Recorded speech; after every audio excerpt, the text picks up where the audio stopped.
शक्ति का, लाल लाल रंग दिव्य शक्ति का विश्व पर है छाया। सर्वेश्वर शिव परम पिता भूमंडल पर है आया। लाल लाल रंग दिव्य शक्ति का विश्व पर है छाया। हो सर्वेश्वर शिव परम पिता भूमंडल पर है आया। ओम नमः शिवाय, ओम नमः शिवाय, ओम नमः शिवाय, ओम नमः शिवाय।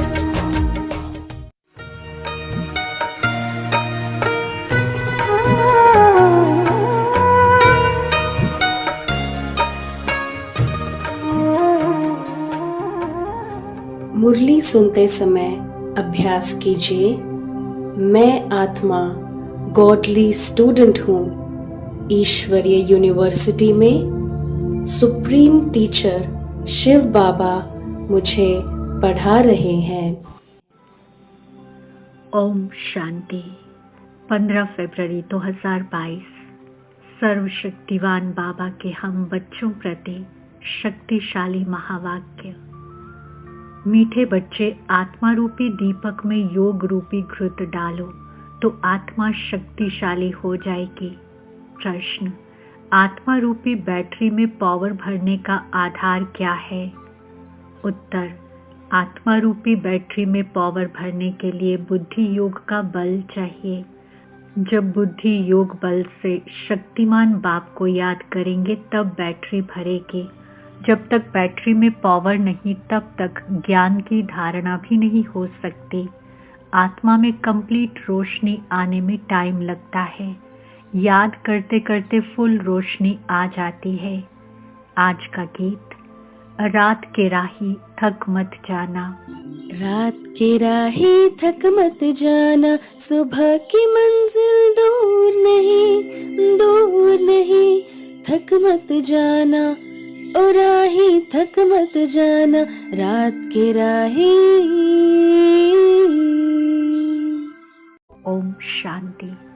बच्चों ने गीत का अर्थ तो सुना कि तुम बच्चे अब दिन में जाने के लिए पुरुषार्थ कर रहे हो।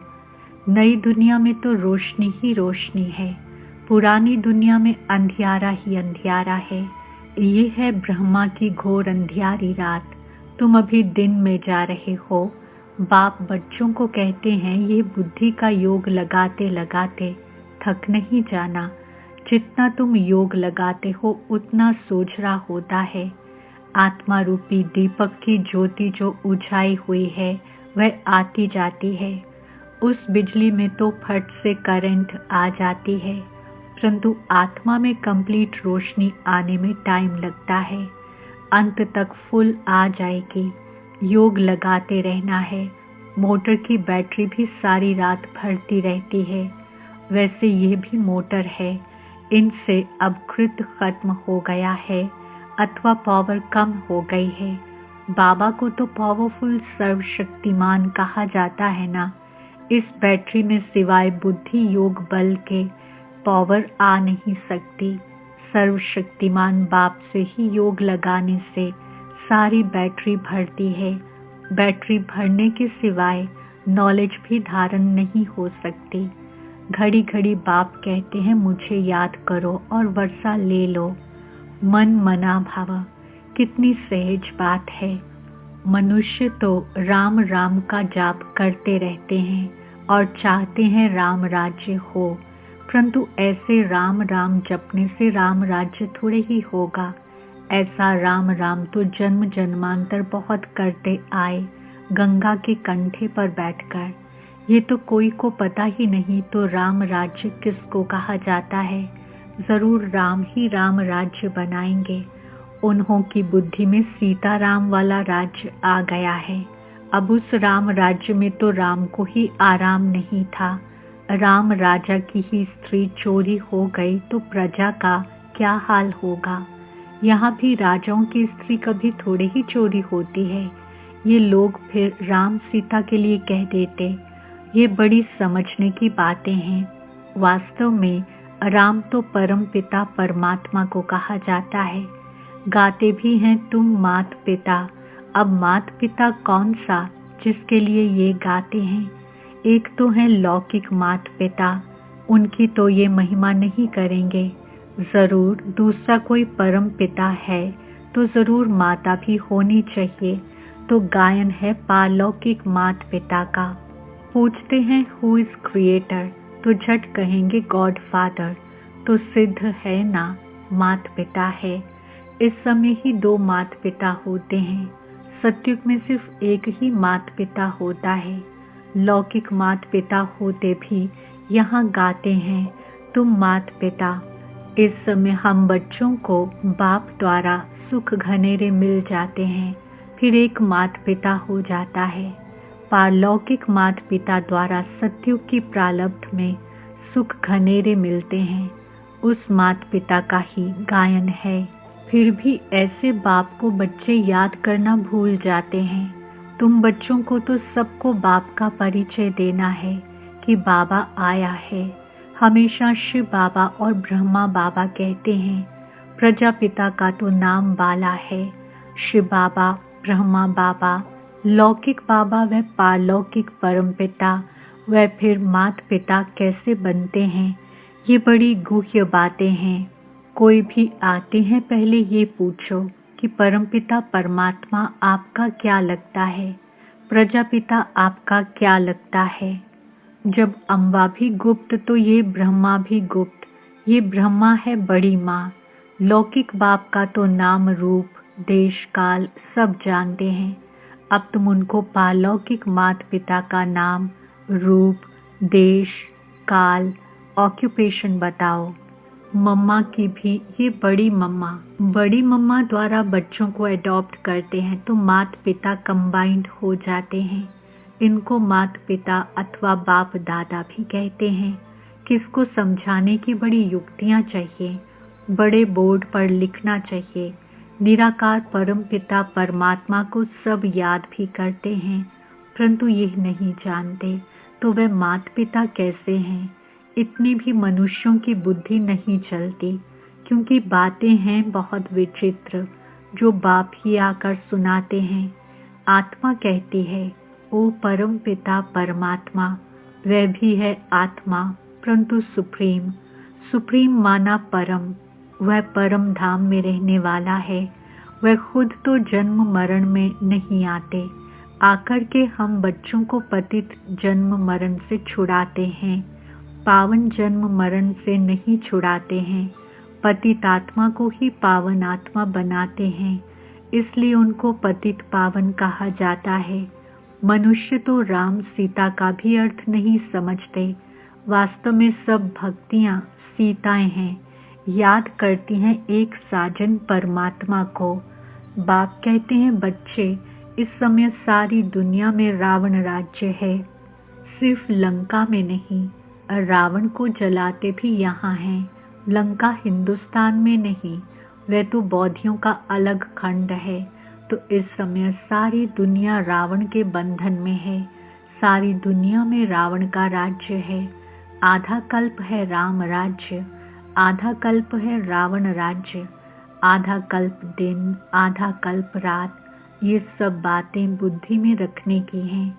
इस समय तुम रावण पर विजय पा रहे हो। जो पूरी विजय पाएंगे वही मालिक बनेंगे। सतयुग आदि में लक्ष्मी नारायण का राज्य था। उन्होंने ये स्वर्ग की प्रारब्ध कहाँ से और कैसे पाई। सतयुग में मनुष्य बहुत थोड़े होंगे, लाखों की अंदाज में होंगे। जमुना के कंठे पर राजधानी होगी, वहाँ कोई विकार होता ही नहीं। कहा ही जाता है संपूर्ण निर्विकारी। बच्चे भी योग बल से ही पैदा होते हैं। वहाँ रोना पीटना कुछ नहीं होता। परंतु पहले ये बातें नहीं निकालनी है। पहली बात ही ये उठाओ कि निराकार परमपिता परमात्मा और हम आत्माएं भी परलोक से आते हैं, तो तुम्हारा पारलौकिक परमपिता से क्या संबंध है। नंबर 1 बात है ये। पहले ये बाप का संबंध निकालो तो माँ का और वर्षे का संबंध निकलेगा। एक अल्फ को भूलने से ही सब कुछ भूले हैं। और रावण ने पहले पहले अल्फ से ही भुलाया है, फिर अल्फ की मदद से हम रावण पर जीत पाते हैं। समझाने की पॉइंट्स तो बहुत हैं। प्रदर्शनी में मुख्य बात अल्फ की समझानी है। अल्फ के बाद ही बे ते आता है। अल्फ को नहीं समझा तो कुछ नहीं समझेंगे। कितना भी भल माथा मारो, परम पिता है तो पिता से वर्षा मिलता है। बाबा का वर्षा मिला तो वर्षे के हकदार बन ही जाते हैं। त्रिमूर्ति पर समझाना कितना सहज है। ऊपर में बाप खड़ा है, नीचे लक्ष्मी नारायण वर्षा, ये विष्णु खड़ा है। बाबा कहते हैं मुझे याद करो तो ये वर्षा पाएंगे। बच्चे कहते बाबा आप तो निराकार हो, आप कैसे वर्षा देंगे। बच्चे मैं इन ब्रह्मा द्वारा देता हूँ, जो आए उनको इस बात पर ही समझाओ। मूल बात ही त्रिमूर्ति की है। त्रिमूर्ति ब्रह्मा का तो कोई अर्थ ही नहीं। समझाना है ये निराकार शिव बाबा, उनको ही ज्ञान का सागर कहा जाता है। फिर ये वर्षा है। अब बाप तो है निराकार, फिर इन लक्ष्मी नारायण को वर्षा कैसे मिला, कहाँ से आया। तुम यहाँ अपने को विष्णु कुमार नहीं कहलाते हो, तुम तो हो ही बीके। ब्रह्मापुरी मनुष्यों की ही कही जाती है, जहाँ खास ब्राह्मण रचते हैं। सिंध में भी ब्रह्मापुरी थी, ये किसने समझाया? शिव बाबा ने। हमेशा बाप दादा कंबाइंड कहना है। कभी बाबा कभी दादा बोलेंगे। दोनों आत्माओं का मुख तो एक ही है ना।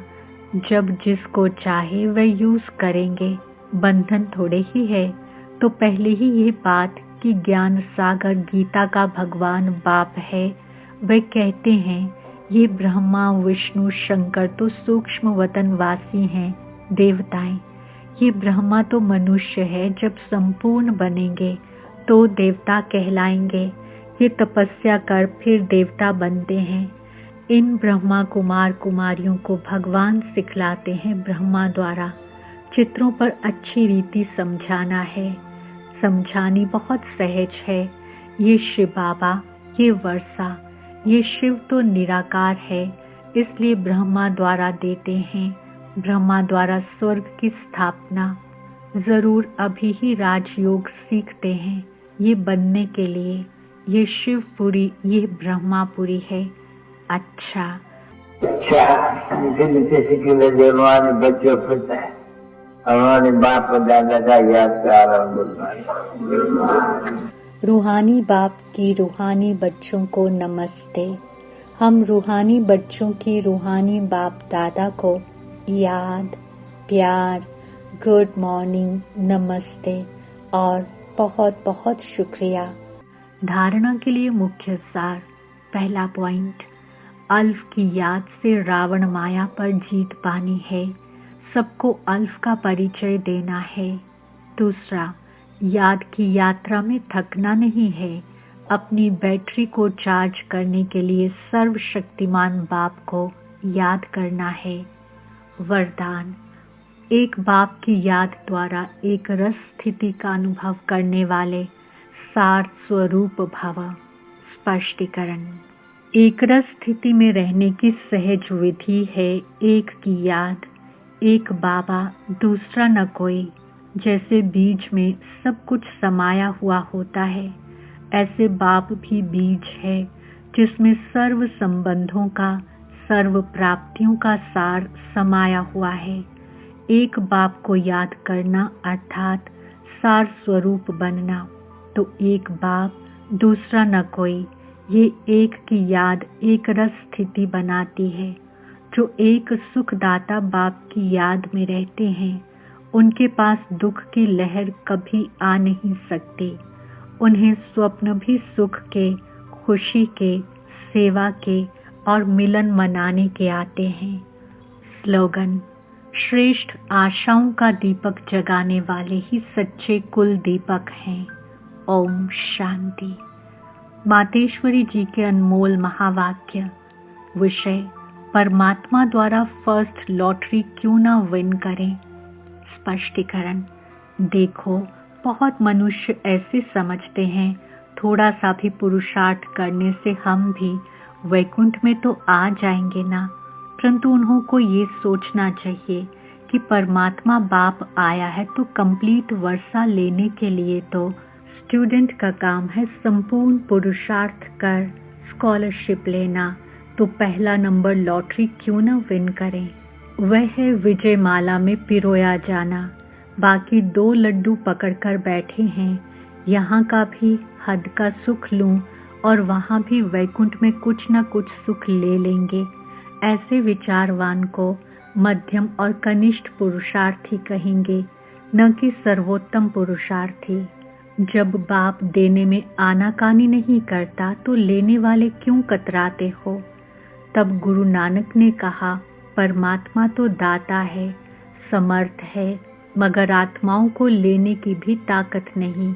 देंदा दे, लेंदा थक पाए, अर्थात देने वाला देता है लेकिन लेने वाला थक जाता है।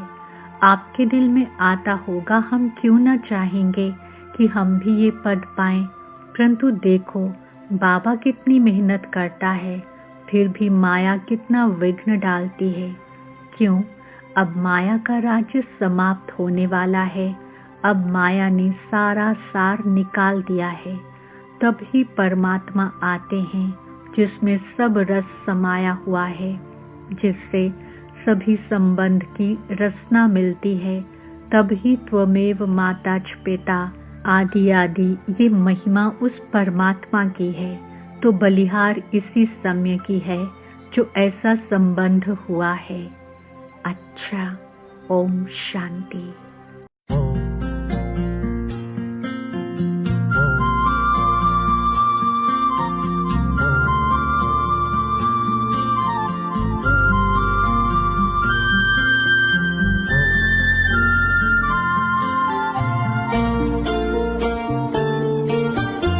जीवन की राहों में तुमसे उजेरा, प्रेम का प्रकाश मेरे प्राणों में बिखेरा।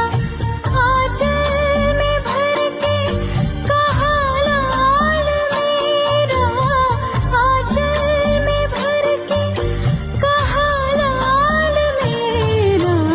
धन्यवाद तेरा प्रभु, धन्यवाद तेरा, धन्यवाद तेरा प्रभु, धन्यवाद तेरा। धन्यवाद धन्यवाद धन्यवाद तेरा, धन्यवाद धन्यवाद धन्यवाद तेरा।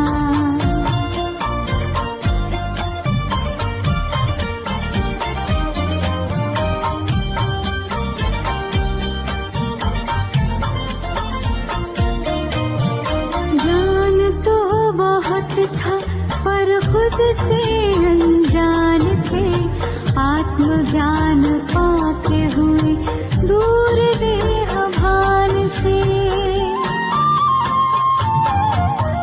ज्ञान तो बहुत था पर खुद से अनजान थे, आत्मज्ञान पाते हुए दूर देह भान से। सद्गुणों से कर दिया है श्रृंगार मेरा। धन्यवाद तेरा प्रभु, धन्यवाद तेरा, धन्यवाद तेरा प्रभु, धन्यवाद तेरा।